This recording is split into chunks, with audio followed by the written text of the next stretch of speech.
actually, before you sit down, Rizwan, if I could ask you if you could actually make your way to our table there. And if I could ask our previous speakers, Steve Wootton and Angela Wright, also to join us. And I'd also like to ask Dr. Phil Hadley, who is Head of the Supply Chain Development at eBlex, and he will be chairing our discussion. And the panel discussion, developments and animal welfare challenges in the halal industry, including a questions and answers session. So if I'd like to introduce Dr. Phil, thank you. Okay, thank you very much. We're a little behind time, so I'll look to Saqib to give me the nod when it's time to draw this to an end. But we've had 3 very stimulating presentations today discussing the welfare aspects around production and slaughter. I'd especially like to thank Rizwan. I'm with eBlex, the AHDB, which represents the beef and sheep sector. So Rizwan, up until that point, we were talking just about poultry, so that's given me something to engage with. So we've got our 3 speakers here. You've heard their presentations. I'll welcome the first question. Has anybody got any questions that have come up? Haluk. I've actually got 2 questions. I'll indulge you for 2 questions, Haluk. Do you want to just introduce yourself? I'm Haluk Anil, formerly Bristol University. I've got 2 questions for Rizwan and 2 questions for Steve. But they're very quick ones, so it's not going to take a long time. Yeah, okay. Not for me at least, but it might take them a bit long time to explain. Firstly, with Rizwan, the vertebral artery you were talking about in cattle, they actually do originate from the brachiocephalic trunk, not from the carotid arteries. Well, I did a lot of the work on that, the problem relating to the carotid occlusions in cattle. If you remember your lectures, yeah, they were there. Yeah. I think the reason I wanted to bring this up was that the problem with cattle slaughtering, especially for halal, is still a big one, really a big problem, and it causes a lot of concern. You mentioned the possibility of a chest sticking, which is a really good idea if it can be applied for halal slaughtering. But I don't know how. But if it's without stunning, it's going to be difficult, of course. But with stunning, and if it's acceptable from a religious point of view, it would be a good move. That's what I'd like to say. The information is on these 2 papers in Meat Science, by the way, about what we did. Yeah. Okay. And the other question, equally important these days, is the restraining sheep, which is good for sheep. But you know the ministry, DEFRA, they want each animal to be placed on their own, which I don't think is a good idea. I'd like to know your view on that, if possible. Well, I'll go first on that, Haluk.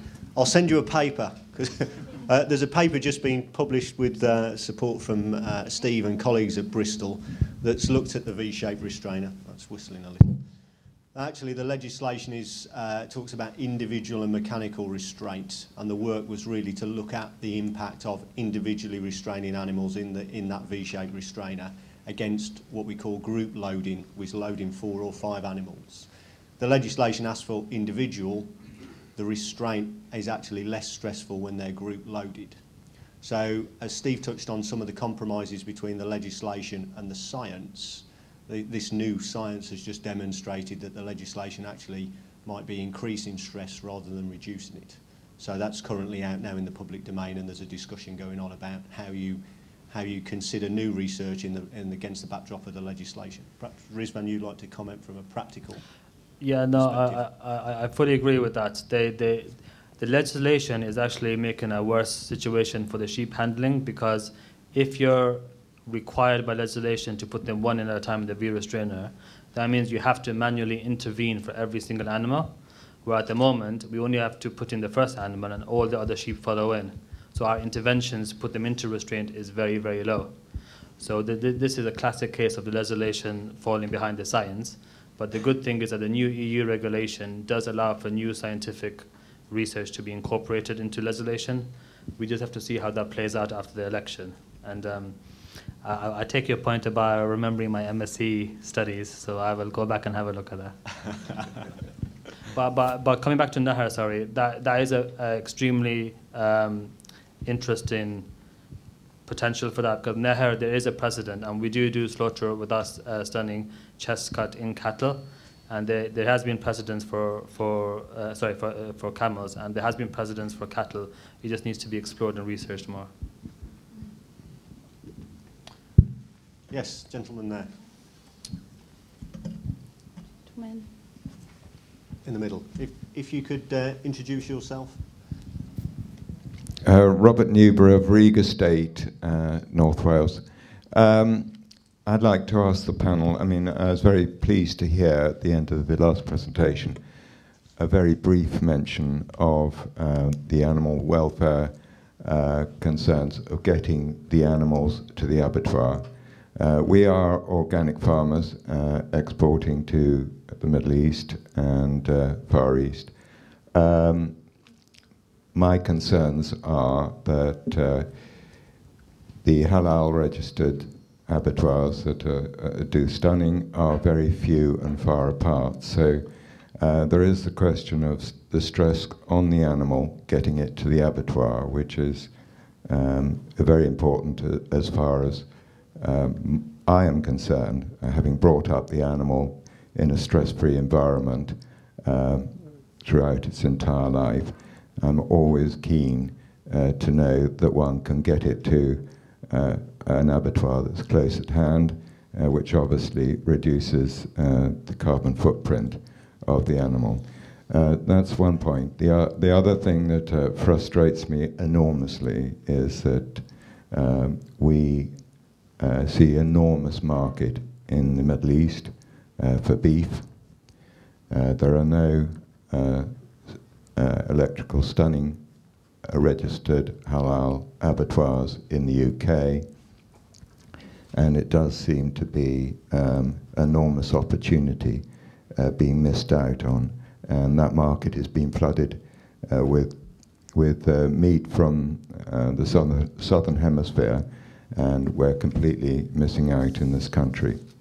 Obviously, being an organic farm, we are right at the top end of the range of premium quality meat, and we are only constrained to or allowed to do electrical stunning, and that's approved of by the Soil Association.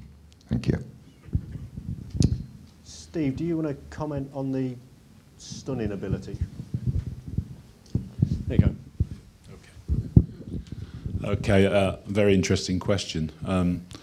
We have a problem within Europe because of European legislation which forbids the application of electrical stimulation between stunning and brain death, in effect. And with cattle, the systems that are used in Australasia use head-only stunning followed by electroimmobilization to hold the animals still to allow them to bleed them to death. So that's a contrary to European legislation. And when the electrical systems, the Jarvis beef stunner, for instance, was brought into Europe, it was fitted with a cardiac arrest cycle, which makes it contrary to halal requirements. This isn't to say that there may not be other methods on the market in the future in terms of electrical stunning systems for cattle, and hopefully research will investigate these systems and throw some light on them. So we're hopeful.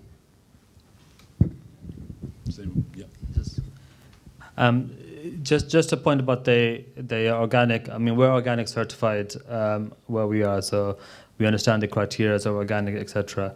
Sheep do travel very well in terms of how they respond physiologically to transport compared to other animals.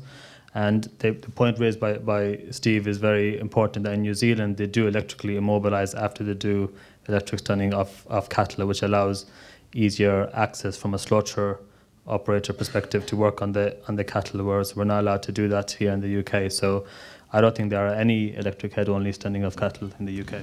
Yeah, and just to re-emphasise the point there, the reason why you're not allowed to do it is because you have to be able to evaluate whether the animal's recovering or not.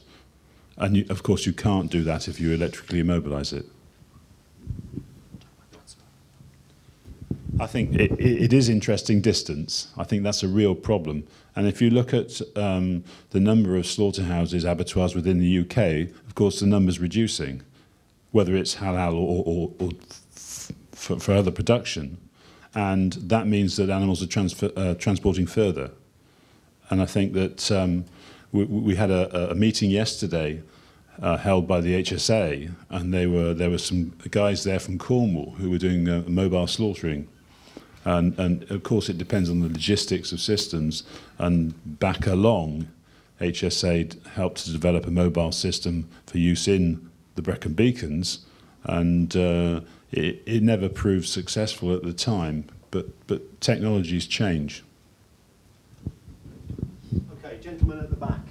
Thank you. Assalamu alaikum. My name is Kazim Raza. I'm representing Halal Kitchen Limited, Manchester. My questions to Brother Rizwan.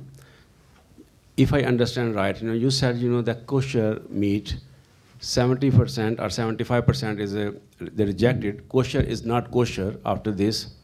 And as a Muslim, we can consume that one. I mean, just acceptable for this if they recite, that's right, with the name of Ibrahim, whatever, or Moses. Just want to ask, because, yes, kosher is acceptable if halal is not available. But how can we accept, that's rejected kosher meat, as a halal meat? Kosher meat should be a kosher meat, not a halal meat. So for the halal, we need to recite the Bismillah Allahu Akbar. The name of God, the beginning with the name of God, God is great. After this is a halal. How can you say the kosher is a halal meat? That's I didn't understand, my friend. Thank you. Walaikum salam. Sorry, I can't see you because the cameraman's in the way. But Jazakallah for the question. This is after speaking to lots of scholars over many years with this issue. You have to remember there's a fundamental principle in the Quran that whether we like something or not, we cannot make something haram if it's halal. And the food of the Ahl Kitab is halal in the Quran. And the only difference is about the tasmiyah. Whether something is technically halal is different from whether the market will accept it or not. We can't say kosher meat and say as a halal meat. We can't say, we need to put kosher. If any person wants to eat the kosher, then it's okay, he can eat it. Okay, well, it could be termed a different, we could have a different terminology for it too, so that consumers understand where it's come from. But from an Islamic, scholars will be able to answer this better, but I've spoken to a lot of many scholars about this. And if you look at Mufti Taqi Usmani did a book about animal slaughter in Islam. And if you in that book, he talks very clearly that if it's a book of Ahl Kitab, the main differences between the fuqaha, i.e. the Hanafi, the Shafi, etc., is about whether the tasmiyah or the lack of tasmiyah will make it permissible or not. And there's unanimity is if the tasmiyah is being recited, then it is permissible. Whether we want to term it halal, that becomes a labeling issue. We could have a different terminology for it. My name is Awal Fuseni, and I work for the HFA as the certification manager. I just wanted to comment on the issue of kosher as to whether it's halal or not. The Quran is very clear on this, and we need the assistance of our scholars to make a straightforward ruling on it. In Quran chapter 5, verse 5, it is clear that Muslims can eat food of people of the scriptures. People of the scriptures are Christians and Jews. The trouble we have here is it doesn't say what conditions under which this food should be eaten. So I think instead of arguing about it, our scholars from all over the corners of the Muslim community need to come out and say, look, this is the conditions attached to it. You can eat it or you cannot eat it. But the Quran is very clear, so we need the interpretation. So instead of arguing about it, we need assistance from these scholars to come with a straightforward ruling and say, this is when you have to eat. But in Quran chapter 5, verse 5, it's very clear. So the scholars need to help us. Thank you. Thank you.